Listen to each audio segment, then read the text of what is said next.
What's up, sisters? It's your boy, Beef, and today I've got something really weird for you. We're diving into a build that's all charm on the outside and absolute nightmare fuel underneath.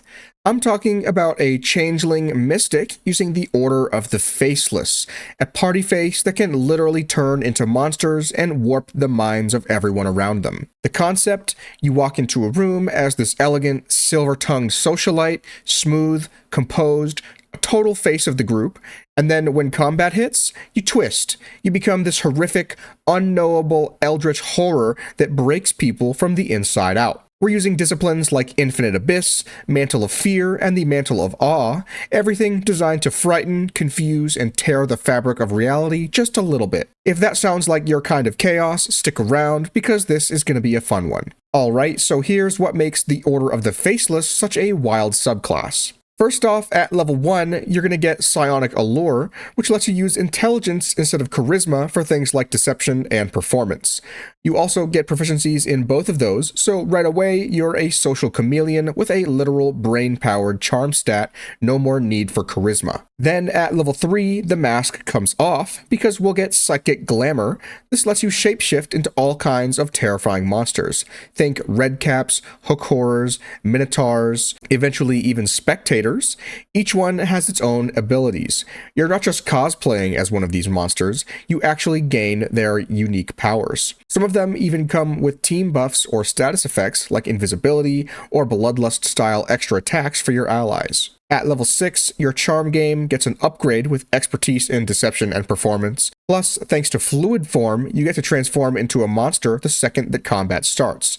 No action cost, just immediate nightmare fuel. The thing that makes this even more powerful is that your concentration abilities remain active even after you enter this form, very similar to a druid's wild shape. So we can start combat by conjuring an aura of fear, confusing our enemies, or anything that we really want, and then after our actions are spent, we turn into a monstrous eldritch horror. So for our character's race, I've decided to go with the modded Changeling race by Rosprey. This race fits incredibly well with our character's theme because we have access to Disguise Self, allowing us to change our face however the situation demands it. I went with the Changeling Unseelie subrace because we're kind of evil and also spooky too. The subrace also gives us access to a fear ability and a confusion ability at later levels, which is nice to have and thematic for our characters. Changelings also have these creepy all-white eyes, so it works aesthetically for us as well. If you're on console or want to play with a different race option, pretty much anything from the base game will do. I would go with a human for shield proficiency, or a drow because we're evil and scary, or even a halfling for luck. It's really up to you. I don't think there's anything we need that a specific race will provide to us, so I decided to go with the Changeling Unseelie here. So starting at level 1, we're going to be choosing the Mystic class. We're not going to bother multi-classing this character because we can get pretty much everything that we need from the Mystic, so we're going to go all the way to 20 with this one class to get all the benefits of a level 20 monoclass. With our class, we're going to start with 2 psionic talents and also a psionic discipline. For our psionic talents, I'm going to go with Mind Thrust and also Mystic Charm.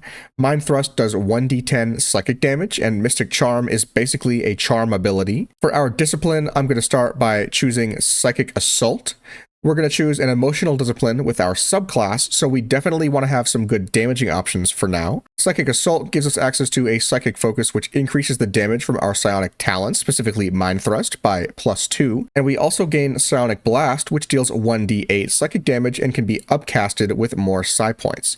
Eventually, this discipline will give us access to Ego Whip, which does 3d8 psychic damage and prevents targets from doing much of anything besides disengaging or hiding. We'll also get Id Insinuation, which deals 5d8 damage and prevents enemies from doing anything besides making melee attacks. Psychic Blast will deal 8d8 damage in a huge cone, kind of like the Mind Flayers do in the game. And Psychic Crush is an area of effect ability that deals 8d8 damage and stuns creatures within. For our subclass, we're obviously going for the Order of the Faceless.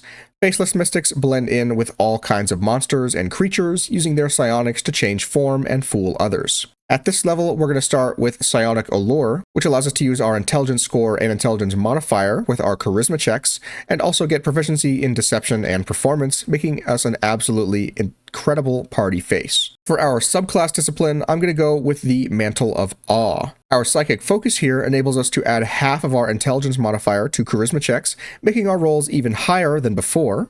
We're also going to get access to Charming Presence, which creates an aura that charms nearby enemies. Center of Attention is sort of like the Enthrall spell, forcing a creature to look directly at us and only us. And a little bit far off, but eventually, Invoke Awe allows us to basically do Dominate Person, but on 5 targets, which is crazy strong, considering Dominate Person is normally a single target spell. For our ability scores, we want to focus primarily on intelligence and also either dexterity or constitution. Intelligence is for our dialogue rolls and attacks, while dexterity is for our armor class and initiative, and constitution is for our health. I've decided to do 16s in intelligence and dexterity and a 14 for our constitution score. You could obviously switch dexterity and constitution if you wanted to be a little bit more tanky, but the thing about this class is that every time we shift into a new form and then lose all of that health, we'll go right back to the amount of health we had when we went into that form in our original form, which is very similar to Druid Wild Shapes, basically meaning we have a ton of extra health at our disposal. We can pretty much never die because of that reason, unless we take so much damage that it really just knocks us all the way down to 0. I've also gone with a score of 12 for our wisdom and dumped both our strength and charisma scores at 8. Our race gives us a +2 charisma bonus though, which isn't a huge deal since we aren't a charisma build anyway and use our intelligence for our charisma checks. Not a huge bonus there. At level 2, we learn telepathy and also mystical recovery. Telepathy gives us access to detect thoughts at all times, which is pretty cool, so we can read our enemies' thoughts when we're talking to them. And mystical recovery helps us to regenerate some hit points after casting a psionic discipline ability. At level 3, we start to become who we really are. We can now spend 3 psi points at one time unlocking new abilities from our older disciplines, but more importantly, we get access to Psychic Glamour, which is our spooky version of Wild Shape. We can now transform into an Ettercap, a Hook Horror, or a Red Cap. The Ettercap can enweb and also poison enemies, the Hook Horror can pounce and bleed enemies, and the Red Cap can bleed enemies and also enrage our allies, very similarly to all of these monsters' abilities in the base game, just now we have access to them. For our psionic talent, I'm going to take Beacon, which is kind of like the light spell, except we can imbue ourselves with the light instead of an item. And for our psionic discipline, I'm mostly going to take a good utility option here. I'm going to go for Nomadic Step. This discipline gives us the ability to teleport in like 6 different ways. Step of a Dozen Paces is a basic teleport that we can upcast for increased range. Defensive Step is a reaction that increases our armor class by 4 and allows us to disengage if we want to. There and Back Again is kind of like Dozen Paces, but we can then cast Back Again to immediately go back to where we were at the start before we cast this ability. Transposition lets us swap places with an ally, while Baleful Transposition lets us swap places with an enemy. Phantom Caravan allows us to move our allies, similar to Dimension Door, and Nomad's Gate is just like the Arcane Gate spell. At level 4, we learn the Strength of Mind ability and get access to a new feat. Strength of Mind allows us to choose an ability to get proficiency in the saving throws of which I almost always go for Constitution so that we can have some help maintaining concentration on different spells, but Wisdom is also a good pick so that we have a little bit of resistance to Wisdom saving throws. And for our feat, I'm going to choose an ability score improvement to get us to an 18 score for our intelligence. At level 5, we get access to some more transformations. We can now turn into a Minotaur and also a Hollyphant. The Hollyphant is just okay, it can blast enemies and rally the allies. But the Minotaur is an absolute beast, it can charge at enemies and attack recklessly, which is really cool for some really insane melee capabilities. We're also going to be choosing a new psionic discipline, and I am going to go with Infinite Abyss. Your mind reached a place it perhaps shouldn't have, allowing you to harness the insidious powers of unknowable eldritch horrors. This is perfect for the flavor of our class and also gives us access to some really cool new abilities. Specifically, our psychic focus here gives us advantage on insight checks, which is nice, but we have detect thoughts, so we can already read people's thoughts. Glimpse of the Void deals 1d8 psychic damage in a small area of effect. while Symbiotic Link allows us to choose an ally, and then when we buff ourselves with our Psionic Discipline abilities, our ally will gain the exact same buffs as well, which is really powerful for passing out some really awesome buffs that we have access to. Sonic Disturbance allows us to create an aura that deals lots of psychic damage to any enemy who ends their turn concentrating, which is obviously good for defending against spellcasters. And Eldritch Evolution allows us to transform temporarily into a Mind Flayer, reducing the cost of all of our abilities, but when it ends after 3 turns, we have only 1 HP left, so it's a little bit high risk, high reward. At level 6, we get a huge power spike. Improved Psionic Allure gives us expertise in deception and performance, meaning we're pretty much never going to fail any of these checks. And Fluid Form is the ability which lets us reshape for free without an action at the start of combat, meaning that we can set up a bunch of things with our action and bonus action, and then go ahead and transform into our creepy, whatever form we decided to go with. At level 7, we get even more spooky shapes. We can now turn into a Cloaker, which can summon phantasms and conceal our allies, or we can turn into a Plant Blight, which constricts and pulls enemies towards it. We also are going to get access to a new discipline, and I am going to go with the Mantle of Fear. The focus here gives us advantage on intimidation checks, which is pretty nice to have. Incite Fear lets us make one creature frightened by choosing them and then casting the ability. Unsettling Aura creates an aura around us that halves the movement speed of nearby creatures unless they're immune to being frightened. And Incite Panic is probably my favorite ability that we have access to. This allows us to choose 8 creatures to confuse them, just like the confusion spell. My favorite way to combo this ability is to use it with our action and then bonus action cast our charm ability from Mantle of Awe to prevent enemies from attacking us, and then transform into one of our freaky shapes. This means that we can confuse enemies, making them do random stuff and attack random creatures, but being charmed means that they won't attack us, just their friends, which is really cool and is going to allow us to do pretty much anything without getting touched at all.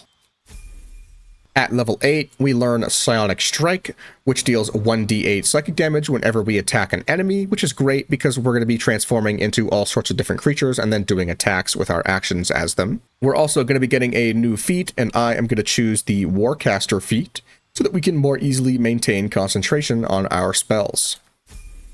At level 9, we get access to our best wild shapes yet. For one, we can turn into a Spectator with multiple I-beam attacks that can paralyze our enemies, do wounding abilities, make them afraid, all sorts of things. Second, we can turn into an Orthon, basically giving us access to Yrgir's moveset. We're also going to get a new discipline, and I am going to choose the Mantle of Force right here. The main thing that we're going to want here is inertial armor, since we mostly wear clothing and don't have armor class bonuses otherwise. This spell is just like mage armor, but slightly better. It'll increase our armor class to a 14 plus our dexterity modifier while not wearing armor. Mage armor is a 13, so this has 1 extra point of armor class on top of mage armor. At level 10, we learn access to Consumptive Power and also a new talent. Consumptive Power allows us to sacrifice HP for more psi points, which is okay, but not fantastic. It's good if you don't expect to need that HP, but I usually like to keep the HP and just generate our psi points otherwise. For our talent, I'm going to choose Delusion, which is kind of like Minor Illusion. At level 11, we get a Psionic Mastery charge, which lets us cast disciplines for free while using just 1 charge of our Psionic Mastery. At level 12, we get another discipline and also a new feat. For our discipline, I'm going to scroll all the way to the bottom here so that we can choose Transcendent Form. The main thing that we want here is Psychic Brand, which we can cast on ourselves and allies to increase a stat of our choice to 19 until Long Rest, which is really freaking nice. For our feat, I'm going to take another ability score improvement for +2 more points into our intelligence, bringing us to an even score of 20. At level 13, we pretty much only get access to another Psionic Mastery charge, giving us access to another free Psionic Discipline cast. At level 14, our Psionic Strike damage gets an extra D8, which is pretty cool, and we also learn Identity Thief. With this ability, once per short rest, when an enemy dies near us, we can gain 20 temporary hit points and get an extra free use of Psychic Glamour, which is pretty awesome. At level 15, we get access to another Psionic Mastery charge and also another discipline. For our discipline, I am going to take Psychic Distortion, which is pretty close down here to the bottom. The focus here is going to make us immune to being blinded, which is always a nice ability to have. Obscuring Veil allows us to become temporarily obscured, while Psychic Double lets us summon a special clone that we can swap places with, which is pretty cool. Mirage is a buff we can apply until long rest, and when we move 3 meters, we gain an illusory copy that makes us harder to hit. Illusory Horde allows us to give ourselves and all nearby allies access to Mirror Image for 10 turns, which is really fantastic. And Ethereal Shroud allows us to create an aura that gives us and allies greater invisibility, which is really damn cool. At level 16, we're mostly just getting access to a new feat, and I'm going to go with the Alert feat since we don't have it yet. You could take this earlier if you wanted to, but I'm just going to go with it for now because there were other things that I wanted to grab before this.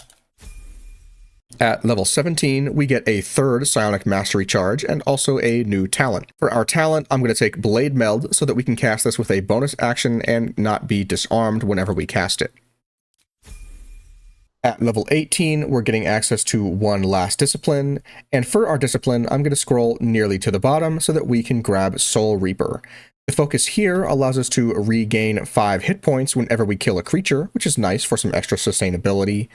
Soul Harvest is kind of like Toll the Dead. It deals 1d8 necrotic damage, but if the enemy has half of its hit points or less, it will deal 1d12 necrotic damage. Soul Grip allows us to grab onto an enemy and pull the creature towards us. Soul Eater deals 13d4 necrotic damage, and if it kills a creature, will regain 5 psi points.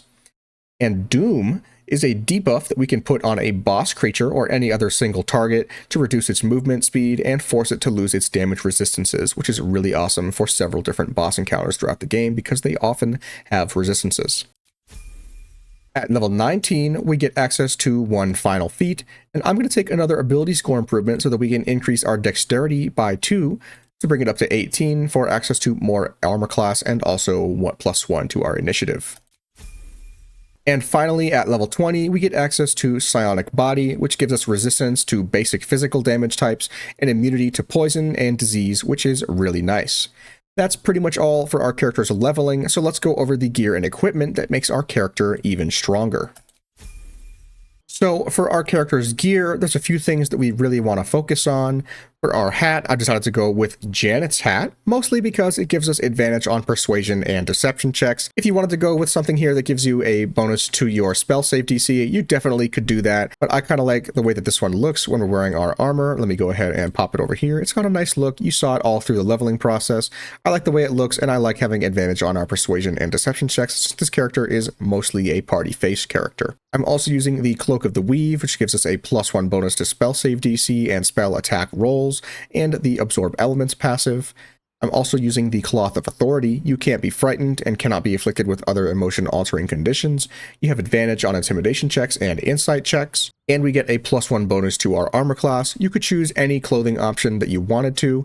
I just decided to go with this one. Obviously, you don't get it until late in the game, but this one is a really fantastic one for once you get there. I'm also using the Bracers of Defense. You gain a +2 bonus to armor class as long as you are not wearing armor or holding a shield. Since we're not holding a shield or wearing armor, we can get a nice +2 bonus to our armor class here. I'm also using the Evasive Shoes for another +1 bonus to armor class, and also +1 bonus to acrobatics. We're going to have pretty low armor class generally, so if there's one thing that this character really wants, it's to stack different items that can give us even more armor class so that we're less squishy. For our amulet, I'm using the Amulet of the Harpers, which gives us advantage on wisdom saving throw checks and also 1 use of the shield spell. I'm using the Ring of Protection for another armor class and saving throw bonus, and also the Ring of Free Action so that we can ignore the effects of difficult terrain, cannot be paralyzed or restrained. For our weapon, I have the Rhapsody Dagger equipped, which will give us a +1 bonus to attack rolls, damage, and spell save DC for every foe that you slay, up to a maximum of +3. Which is really awesome. You would think that we'd want to use a staff like the Staff of Spell Power because it has access to Arcane Battery and also the +1 bonus to spell save DC and spell attack rolls. However, if we go ahead and pull up the Arcane Battery ability and activate it, you can see that none of our psionics here are activated by the arcane battery because technically they don't use spell slots. They use psi points. This means that arcane battery is effectively useless for us, which is why I decided to go with Rhapsody, because although it starts us with a 0 bonus to our spell save DC, every time that we slay an enemy, we can bump it up to a possible maximum of +3, giving us even more power than one of the staffs would allow us to have. For my clothing, I'm also using a very special item from a mod called the Dark Consort and also the Shadow Striders. These two armor pieces can be found from a mod called Tasha's Cauldron of Outfits, which when we open up, you can see we've got all these different outfits here, including the Shadow Sorceress V2, Night Seer, Wave Mistress, Ruffles, and finally the Dark Consort. Decadent, expensive, and good ventilation too. I'm also obviously using the Shadow Striders as my boots because I like the way this whole outfit kind of looks. It's got this nice look here and some sort of fishnets, if you want to call them that. I'm not sure exactly. I'd have to zoom in to get a better look at it, but I haven't done that. And I've also used the Faerun Colors mod to get us access to the Commissions tab, and when we go inside, I'm using the Delibrilith dye, which is Black, Maven, Red, and Obsidian, and I really like the way that this looks both on this armor set and also on the Cloth of Authority. When we switch over to that, it's got a really cool kind of very dark black, kind of purplish look to it. I really love the way this looks on our character and kind of feeds into the whole Eldritch Horror vibe that we have going for us. So now that we've got that all squared away, let's take care of some buffs that we need to activate for ourselves. First, we're going to do Inertial Armor. I'm going to turn off my infinite spellcasting here. And now we've got an armor class of 23, which is really awesome considering we're wearing cloth armor. I'm also going to activate our Psychic Focus, and we have a bunch of different options here for us. We have a bunch of different ones like the gain advantage on insight checks, intimidation checks, strength checks. We've got this one that gives us our intelligence modifier on as a bonus to charisma checks, or a +2 bonus to damage rolls with psionic talents. You can choose any of these. The ones that are good for dialogue rolls are good for when you're not expecting to be in combat, but once you are, I definitely recommend switching over to something like Psychic Focus, Psychic Distortion, so that we gain immunity against being blinded, because sometimes enemies will try to blind you. You can always just switch them out for whatever sort of combat you expect to get into. If you're going to the House of Grief, might as well use this one because they're going to try to blind you in there, so we can pop this on and have a lot of versatility available to us. I'm also going to activate our Strength of Mind and go ahead and choose the Constitution one so that we can get our proficiency bonus added to our Constitution saving throws, which is really cool and useful for us. And now let's look at our stats. We've got 18 Dex, 14 Con, 20 Intelligence, and 12 Wisdom. So we're going to use our Psychic Brand. I think I'm going to put it on either Constitution or Wisdom. Which one do you think I should go with? We have a 14 Constitution and a 12 Wisdom. I'm going to go with Constitution just so we have some extra hit points, because we might as well. We've now got 40 extra hit points, 183. Pretty freaking sweet. I'm also going to buff ourselves with Mirage. Surround yourself with eerie illusory energy. After moving 3 meters, you gain an illusory copy that makes you harder to hit. Let's go ahead and do it. Mirage, and now whenever we move, I'm going to move my character down here. Mirage, and now we've got a Mirage going up so that we have armor class increased by 5 and +5 to our dexterity saving throws, and the effect is removed after an attack misses you. Either way, we have a 28 until an attack misses us, and then when we move again, we'll regenerate ourselves back to 28. Really insane for our armor class. But otherwise, that's pretty much all that we need to take care of for our buffs, so let's get ourselves into some combat and see just how this character plays and how powerful we are. So I think what we're going to do here is start by using Incite Panic, which is a concentration ability. It costs 5 psi points, and it will sow chaos in up to 8 creatures, confusing them. I'm going to go ahead and choose every single one of these guys. And there's also an archer over here who will enter combat. And we have 2 more that we can choose, but there's not 2 more enemies here. Let's go ahead and just choose it. Boom, everybody's confused. We're in combat. We have got a bunch of things available to us. Let's go ahead and, you know what? I'm going to come over here and let's do a big damaging ability. For instance, let's do Psychic Blast. I'm going to point it this way and pa! That's a lot of psychic damage. I don't even have the Resonance Stone in my inventory, but all these enemies are at like at least half health. We also, because we're at the beginning of combat, have a free use of Psychic Glamour, which doesn't cost an action or psi points. But before we do that, we're going to go ahead and move ourselves over here so that we're kind of in range, and we're going to use Charming Presence, exude an aura of sympathetic power, charming nearby non-allied creatures. Since all these enemies are confused, and then if we charm them, now they don't want to attack us, except for her. She'll attack us, she's saved on it, but the rest of them are charmed and confused, meaning that they won't attack us, but they will attack each other. Now, because we can use our Psychic Glamour, let's go ahead and turn ourselves into a spectator, just because I want to. Woohoo! Now, lucky for us, the spectator also has eye stalk actions. So let's go ahead and do something crazy. Let's paralyze this guy here, because they're not charmed. Boom, paralyzed. We've got another eye stalk action. Let's do a wounding ray on, I can't really reach him. Let's just go ahead and move over here. Maybe we can reach him if we come over here. No. Oh well, let's do it to this guy then. Cool. End our turn. They're all confused. They're all confused. They're going to start hitting each other because they're terrified of us. We're a terrible eldritch horror, and they're absolutely confused and charmed. They don't know what's going on. Let's identity thief. Now we've got 20 temporary hit points, and we can use another reshape if we want to. They're just going to hit the hell out of each other because that's what we're all about. Let's go ahead and give this lady a bite. And then we're going to go ahead and use our eye stalk actions. I'm going to wounding ray on wait. First let's fly. Let's fly over here. Because I'm going to wounding ray on this guy. He's the only one who's not confused or anything. Or he's confused, but he's not charmed. Let's also paralyze him. And end our turn.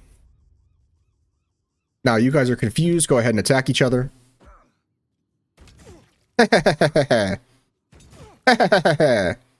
Why'd you come over to me? Oh, right, the charm is starting to wear off. That's fine. I got plenty of health. Mirage, cool. Let's go ahead and bite this guy. That's a critical miss. Oh, well, we can still wounding ray and get him on the ground. He's dead. Let's go ahead and let's confuse this guy again, because actually they're still confused. Let's just paralyze. I probably could have just killed him, but oh well.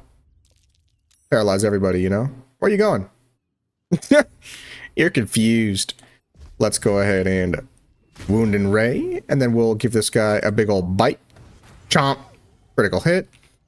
Let's fly over here. This guy's got like 3 health left, so he's kind of done. Let's just paralyze him, because I can't really do much else besides that. Oh, he saved. Shucks. He's still confused. Let's wounding ray, and he's dead. Boom, boom. Let's go ahead and dash, and then fly, because the archer just joined combat, so let's come on up here.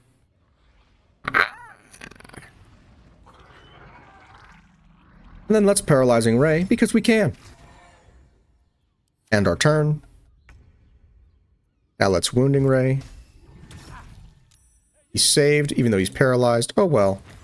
Bite, psionic strike critical. I mean, he's already paralyzed. Let's just end our turn. And then we'll bite him again. And he's dead. Cool. And there you have it. The charming terror of the Order of the Faceless. 1 minute you're the life of the party, the next you're a nightmare dragging enemies into the infinite abyss. If you're into builds that blur the line between face and fear, this one is an absolute banger. As always, if you enjoyed the guide, drop a like, subscribe for more weird and wild builds, and let me know in the comments what kind of horrors that you would shapeshift into. But that does it for this video, so I will see you in the next one. Bye!